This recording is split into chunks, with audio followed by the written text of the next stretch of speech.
distinguished guests, ladies and gentlemen. As for our next speaker, let me first open or reveal to you a little bit about how we are moving from the information age into the conscious technology age. And ladies and gentlemen, considering that the buzzwords for this year's most Googled words, most searched words are blockchain, are technology, everything that's technology driven.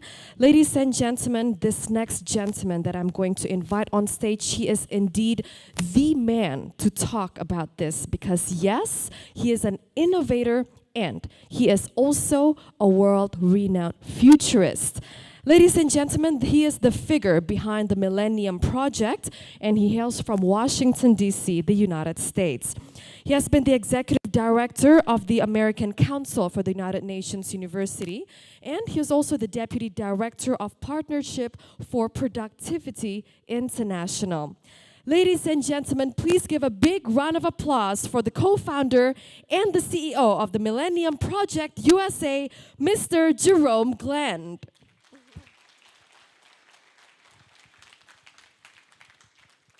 Welcome, sir. The floor is yours.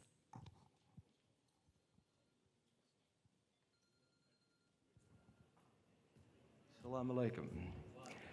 Now, you've all been sitting here for about an hour and a half.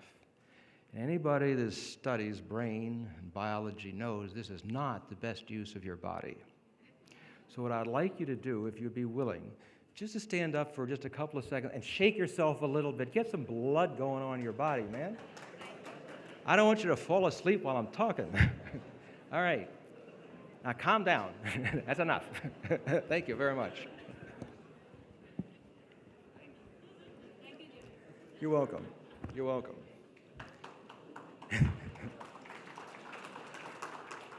Well, if I have nothing else, I have nothing else further to say, if that's all you're interested in, this little exercise.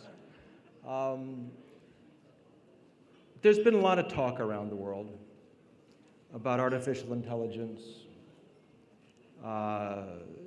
We talked about it in the 70s, but no one knew what we were talking about then. But now it's a big deal. People are talking about unemployment, and oh my God, what's going to happen? And you got one study after another study saying, 50% unemployment, 20% unemployment, 100% unemployment. What the heck's going on? I think it's important to understand that there's three different kinds of artificial intelligence. And they're being confused, and it's confusing the conversation, and it's not doing us a service. It's a little bit like saying 30 years ago, the information economy is going to have facts and the internet, as if they're the same thing. They're not the same thing. Artificial narrow intelligence is what we have today. That's what won on the Go champion with AlphaGo. That's what won in the chess champion. That's what you have with all of your medical diagnostic stuff. IBM's here and so forth with Watson. That's still narrow. If you take the game of Go and you change the rules from 19 to 19 grid to 20 by 20, AlphaGo wouldn't win. But you, as a human, you can adapt. You have general intelligence. The second kind of artificial intelligence is artificial general intelligence. We may never have it. It's not for sure. It's tougher than people think. But if I'm taking a bet, I'll bet we will probably by 2030. Artificial general intelligence is different than narrow in that it draws on the Internet of Things worldwide, all the sensors. It draws on every piece of information it's allowed to get and maybe even not allowed to get. And it rewrites its own code all the time and shares that rewritten code all the time simultaneously, which means a new insight in Dar es Salaam can be in Islamabad in the next second. That's different. When people say, look, we've always had change, agricultural people or, they got unemployed and then the industrial people take over, da-da-da. So what's new? Several things. One, artificial narrow intelligence was not around before, and artificial general intelligence is a completely different ballgame than narrow. Secondly, the speed of technological change is being increased by some things that people are not always paying attention to. One is called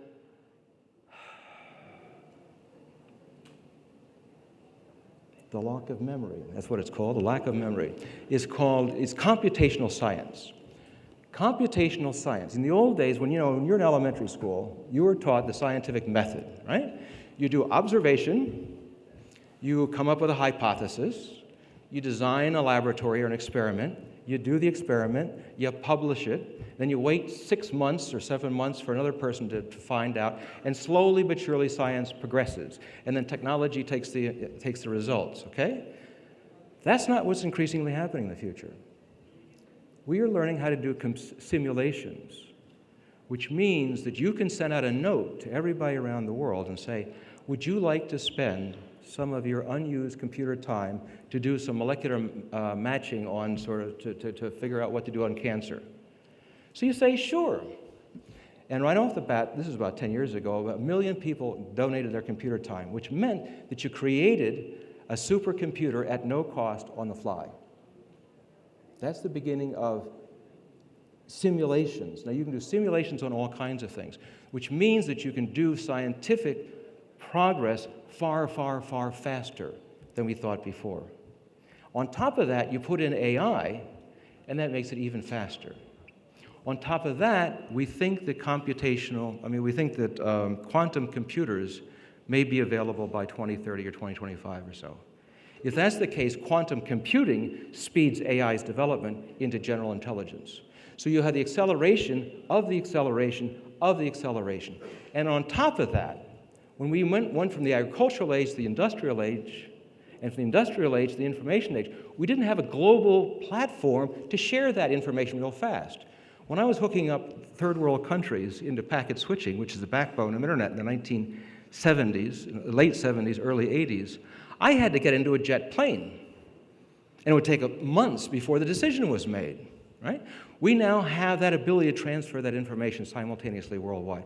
So these are 4 factors that is different. So when someone says, well, what's different today? You can say a lot.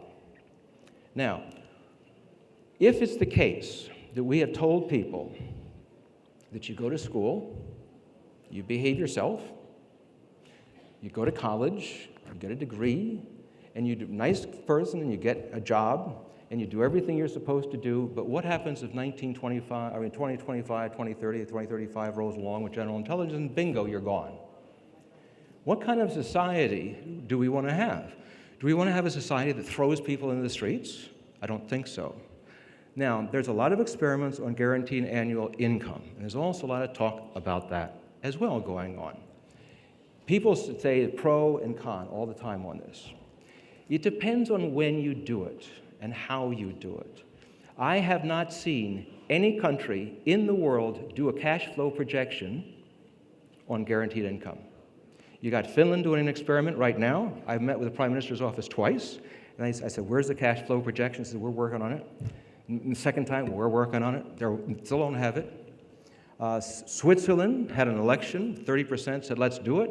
Where's the cash flow projection? We're working on it. We're working on it. You know? But any business person knows you've got to have a cash flow projection to figure out where your money is going. Make a decision. So I would say if Pakistan wants to think about anticipating the future and all this sort of change and what happens as a fallback position, if we do hit that, take your time, do a cash flow projection. Without a cash flow projection, in my judgment, the conversation is not worth having. On the other hand, it looks, now first of all, futurists don't know the truth of the future. Everybody got that back there talking? The futurists don't know the truth of the future. We know a lot more about the possibilities than other people, but we don't know what will happen. You could have a flying saucer land on top of the hotel here and all the bets will be right off, right? Okay. So it's a fallback position that we should take into account because we may go from artificial narrow to artificial general.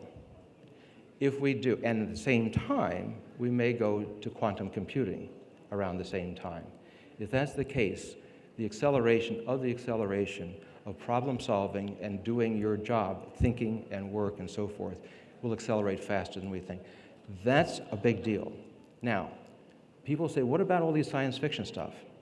The science fiction stuff is the third kind of artificial intelligence. That's superintelligence. The difference between artificial super intelligence and artificial general intelligence is artificial super sets its own goals. That's what Elon Musk and the rest of the people are warning people about. So when AlphaGo won in Korea, the Koreans went, oh my God, the horrible science fiction stories are here now. No, they're not. You can worry later, but you don't have to worry right now. So one is I would ask you to take seriously the things that make the changes and how those things are changing in Pakistan.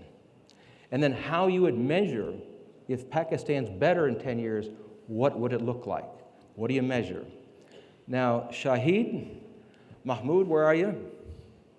All right, he's the co-chair of the Millennium Project in Pakistan. And they did a State of the Future index. They asked the question, if Pakistan is better in 10 years, what does it mean? Specifically, does it mean more PhDs? What does it mean? Does it mean getting more investment people into the government? What does it mean? And how would you measure it? So they did the first one. I want you to please get a hold of that report, think it through, and if you say that they don't have the right indicators, fine, they can do it again.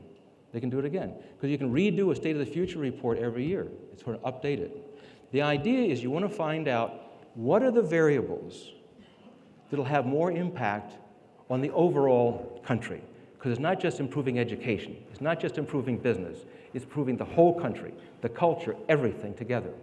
So you need an index, an integrated index, just like a cost of living index. It takes a bunch of different variables, puts them together into an index. You do the same thing for the future. And then have people argue about what those variables ought to be. Good. The purpose isn't just to have a number 10 years from now. The purpose is to educate the country, to have your conversation together about all of these things.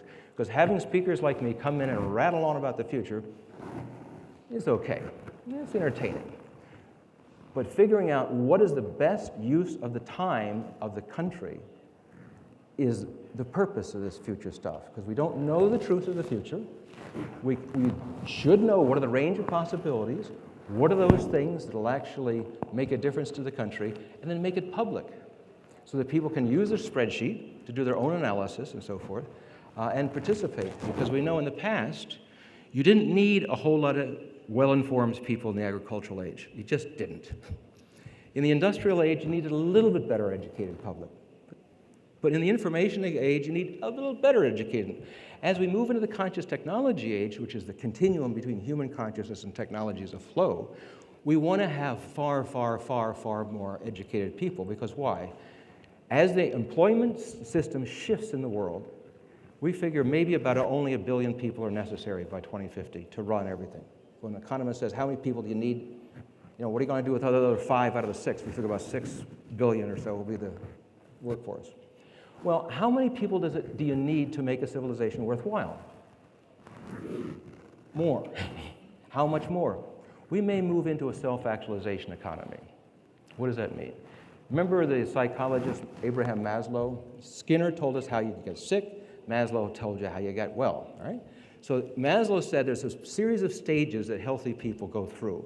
When you have your basic needs satisfied, you go to self-respect and status and love and belongingness, and eventually self-actualization. So for an individual, written large for a society, then we are now in the process of making civilization work worldwide. Poverty, extreme poverty reduction has gone down faster than all the forecasts. We are winning more than we're losing. Of course, where we're losing is very serious, but we're winning more than we're losing. We have no right to be pessimistic, but we have no right to go to sleep either, all right? So what I'm saying here is that as we shift around the world to the idea of the basic needs being met, and the social media helping us with our love and belongingness needs, moving along, then next becomes self-actualization. So who are you? What is your gift to the world? Maybe it's teaching people how to meditate. Maybe it's teaching people juggling. Maybe it's teaching people the history of Islam, etc. It's an infinite capability of the human imagination. We can make a living this way. You say that's not possible. Yes, it is. How many people right now would be interested in your rambling on about the history of the country? Maybe 0.0000001%. That's thousands of people. In the past, the market was the center, and we revolved around the market, right? You had no choice. You had to walk over there. Now, you have over half the world is connected to internet now. 40% in Tanzania, by the way, congratulations. That's fabulous.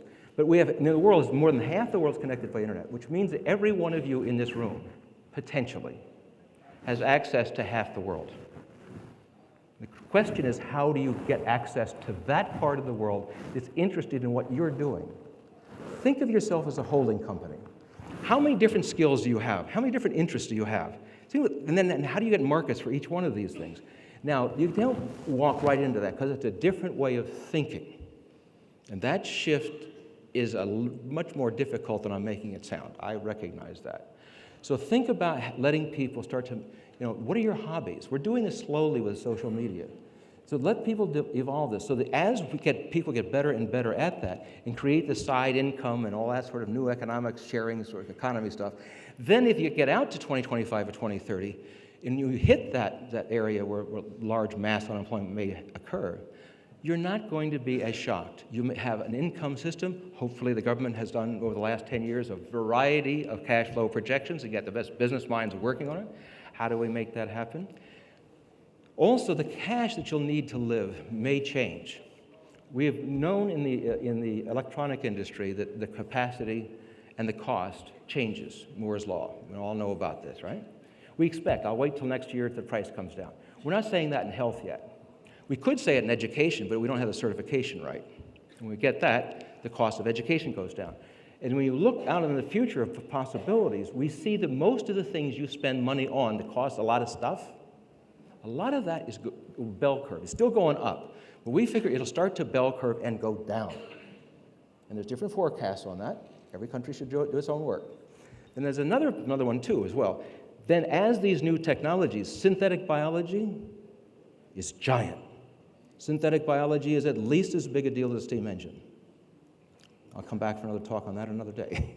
But synthetic biology, the 3D printing, computational science, quantum computing, robotics, you go through all this whole list. These will produce new income streams that weren't there before.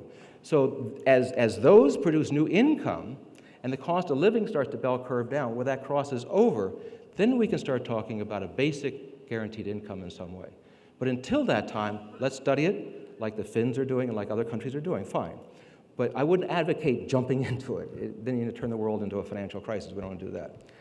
So as we move into a self-actualizing economy, we may be able to fulfill the great religions of the world that have said forever. We will become a human unity, a flow of consciousness, more divinely inspired, because then you're evolving your own spiritual capability and your own mind and your own relationship to the earth as distinct from being crammed into one direction that everybody's got to do it the same way. I wish you a happy future and good luck.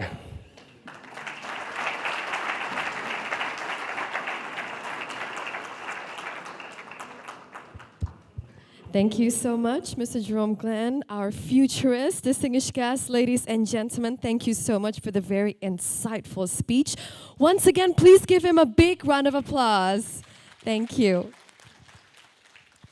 Now, distinguished guests, ladies and gentlemen, for now, I would like to invite our dear host.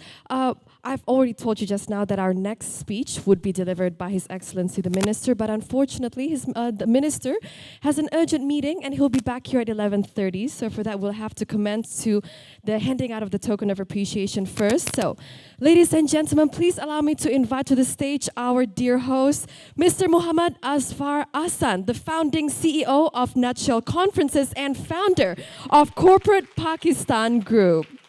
And to accompany Mr. Muhammad Asfar Ahsan, would also like to invite Mr. Muhammad Jawed Akai, the chairman of Martin Dow Group. Please give him a big round of applause. And ladies and gentlemen, to accompany them, I'd also like to invite the British High Commissioner to Pakistan, His Excellency Mr. Thomas Drew. Welcome, Your Excellency. Yes, ladies and gentlemen, His Excellency and also the gentlemen are going to give out a token of appreciation to our dear speakers. For that, I also like to invite everyone on stage. Ladies and gentlemen, please give a big round of applause for Mr. Naim Zamindar, the Minister of State and Chairman of the Board of Investment, and Mr. Bruno Olierhoog, the President of OICCI, and also Mrs. Maria Sarungi Tsahai, the founder of Change Tanzania, and Dr. Shahid Mahmood, the chairman of Interactive Group of Companies. And of course, also Mr. Jerome Glenn, the co-founder and CEO of the Millennium Project of the United States. Ladies and gentlemen, His Excellency are giving out a token of appreciation to our keynote speakers of the Leaders in Islamabad Business Summit, Disrupting the Future. Yes, to our dear photographers, we'd like you to take photos of this incredible moment. Thank you so much for our dear speakers. Ladies and gentlemen, I hope that you have gained incredible insights from our keynote speakers here today.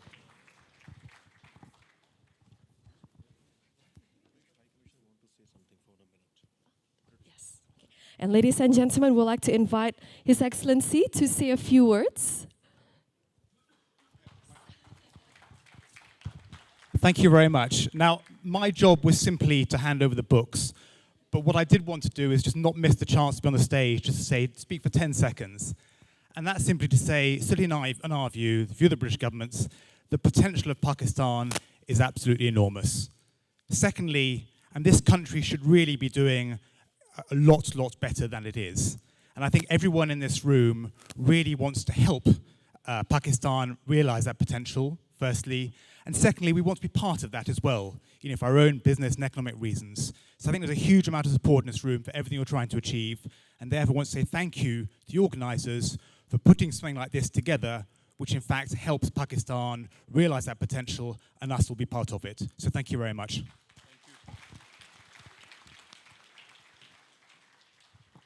Thank you so much, Your Excellency. Now, distinguished guests, ladies and gentlemen, we're going to have a group session, a group photo session once again.